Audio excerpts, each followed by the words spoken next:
knee into your chest. So you can take it up, nice, and bring it up into your chest. Yeah. And you're going to bring your right foot into your left hip. So you want to bring your foot even back before. So we want the foot in this pose is really complicated for the knees. I heard there's lots of knee injuries in the room, which I also have. So this is something that I like to make sure we're doing really safely. So when we bring the foot into lotus, we're not pulling the leg. We want to bring the foot back so that it already has the space to go into the hip. Nice. Flexing the right toes and the left toes. Do you get energy in toes? Mm-hmm.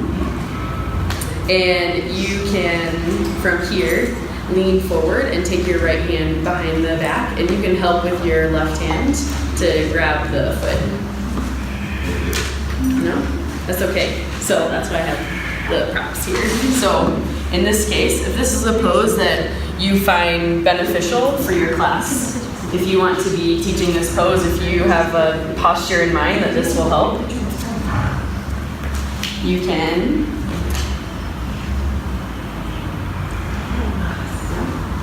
So you want the hips square. Although this is a very asymmetrical posture, you want the hips square and the shoulders square. So bringing the shoulders together, and you can even twist to see if you can get the foot, because I think you might be able to. Nice. And then try to, is that okay on the knee and hips? And so she can fold forward with her left hand. And that may mean grabbing the foot, but that might mean placing your hand on your leg somewhere, because if you're already in a very deep hip opener, then you might not be able to go so deeply as to grab the foot. Maybe you're right here. So this looks really nice. You can even turn your chest a little more square towards the front. Nice. And that's okay on your knee and foot? Yeah? It stretches in the knee. Okay, so you can come out. So what she said is that she's feeling stretch in the knee, which is not what you want. So this is a hamstring stretch.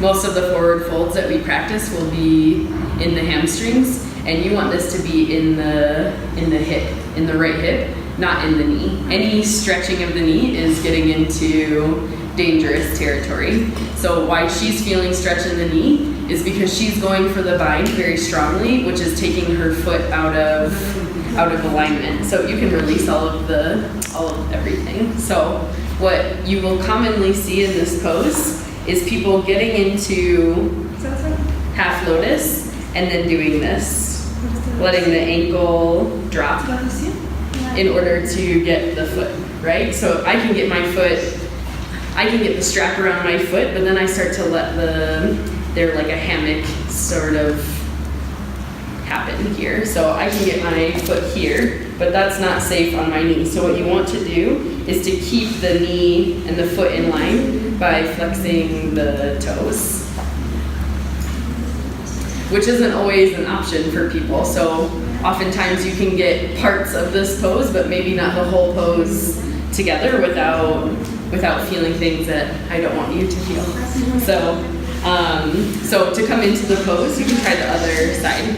So oftentimes we have differences in our hips, which it causes, or in the ankles or knees. So you can definitely try both sides, bringing the foot up and even opening up the hip a little bit, taking the foot back and lift your chest. Nice. And so from here you can put your left foot into the right hip. Yeah? So even before adding on anything, what we want is to make sure that there's outer rotation in the hip. We're already getting into the hip, and we're staying on the sit bones, staying evenly in the sit bones. And so to take the bind on this side, it's easier to point the toe, right, to get your foot, but you don't want to let the engagement in the foot go. So even if you can't quite get the bind, it's better to stay out of the pose than to start to feel bad stuff in the knee, start to feel stretch in the knee. So you can even twist to the left. Yeah. So that's going to give her a good hand position, and then she can turn back to the front and fold forward.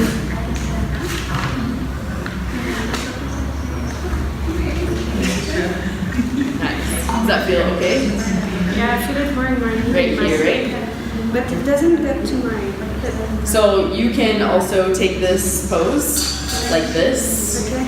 On modification of this pose is to, because it's still a forward fold, right? We're doing a half bound lotus forward fold. So you can take more of a figure four and fold forward as well. That's going to feel a lot more hip, right? Yeah. So the sensations we want to be feeling in this pose are in the hips and the hamstring. When you start to feel things in the ankle or the knee, that's when you maybe need to take a variation that is less deep. Also, the added bind is really opening up the shoulders. So you can still, even if you're not binding, you can still take your hand behind the back, tuck it into your hip and fold forward. What this does is keeps the chest open.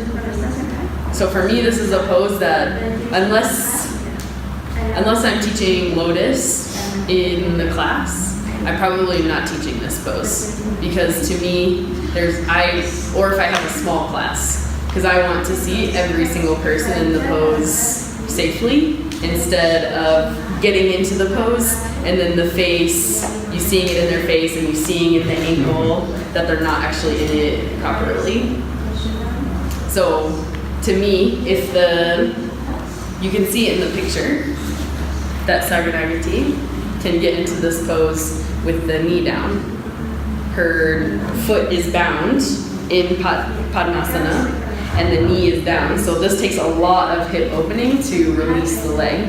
And if you see someone hanging out here, what happens when we're in poses like Padmasana, Ardha Padmasana, when we're in pigeon pose and you see someone like this, there's lots of space. And so instead of gravity helping to open the hip, there's like a rebound effect. With that space, we're actually holding on so that we don't go too deeply. So better to use blocks and things to support that area that is not touching the ground. Because when we're on the ground, think about child's pose. You can really let yourself melt down.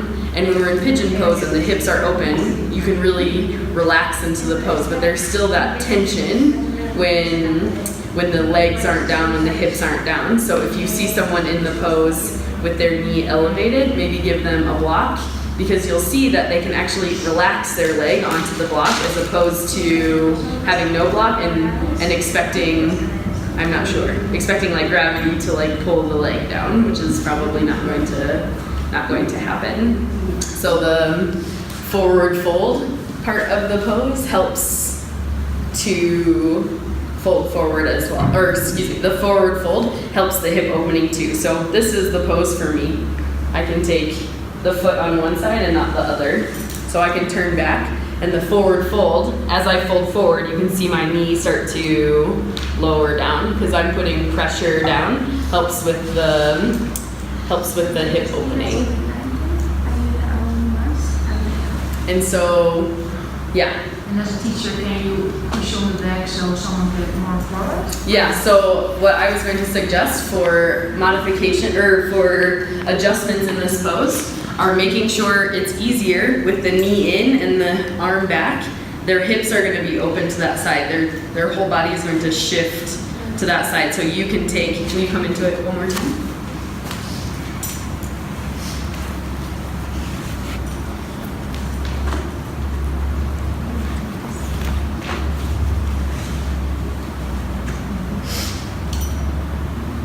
So you can help them fold forward, but you can take it kind of misaligned, yeah? So like this. So if she's in the pose like this, I'm going to come and take my hands around her ribs and rotate her back forward. And then you can push a little further. But for her, I would probably still maybe at least leave it around the knee so that when I push her forward, she's gonna lower the knee onto the block. That feel okay? Yeah. You feel it in the hip now? Beside? Yeah. So you're feeling it in the outer hip, and the piriformis and the muscles that attach on the outside of the hip. But it's a posture where you feel it in lots of places. You should feel it in the shoulder if you're getting the bind. You should feel it in the hamstrings when you fold forward, and in the hip. But the most complicated part of the pose is to actually get your foot into lotus. And the thing about, do any of you practice lotus?